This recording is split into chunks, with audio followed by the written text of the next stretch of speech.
کو اپنی زندگی کا حصہ بناؤ. جہاں 4 لوگ ہوتے ہیں،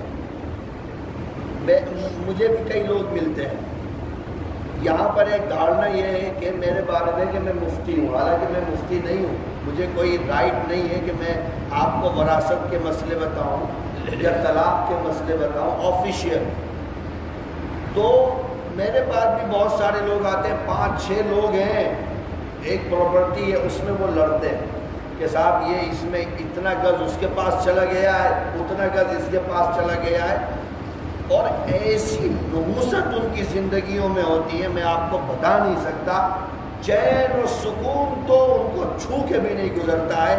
آپس میں لڑتے لڑتے قبر تک پہنچ جاتے ہیں، کچھ ہاتھ نہیں آتا. ارے بابا 10 15 20 100 50 200 500 گز چھوڑ دو، خدا کے لیے تو چھوڑ دو یار.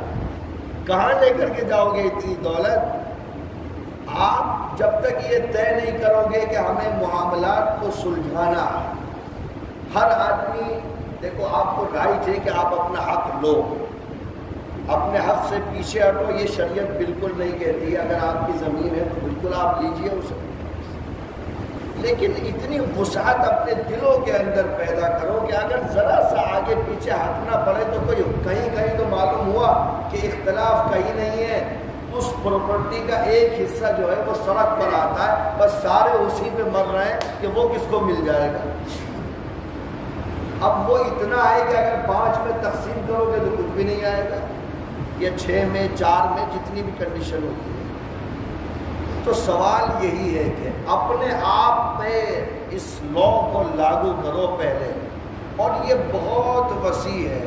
آپ دیکھو گے ٹھیلے پر کئی لوگ جو ہیں وہ پھل فروخت کرتے ہیں، بہت سے لوگ بازاروں میں دکان چلاتے ہیں، بہت سے لوگ مال ایکسپورٹ کرتے ہیں. اس میں آدمی جس معیار کا ہوتا ہے اسی معیار کی بےایمانی کرتا ہے. ایکسپورٹ کرنے والا فوٹو کچھ دکھاتا ہے، مال کچھ بھیج دیتا ہے. وہ جو پھل والا ہوتا ہے نا، وہ جہاں پہ تولا جاتا ہے اس کے نیچے کچھ لگا دیتا ہے، وہ 1 کلو کا 1.5 کلو بن جاتا ہے. اس کے علاوہ جو کپڑا بیچتا ہے وہ کسی اور کمپنی کا بتاتا ہے اور گاہک کو کوئی اور کمپنی کا دے دیتا ہے. تو یہ انصاف کا نظام نہیں ہے. تم بندوں کے ساتھ انصاف نہیں کرو گے تو بتاؤ خدا کہاں سے انصاف کرے؟ اللہ کے فیصلے تو میرے اور آپ کے عمل پر ہیں. جیسا عمل کرو گے ویسا ہی فیصلہ ہوگا. خیر.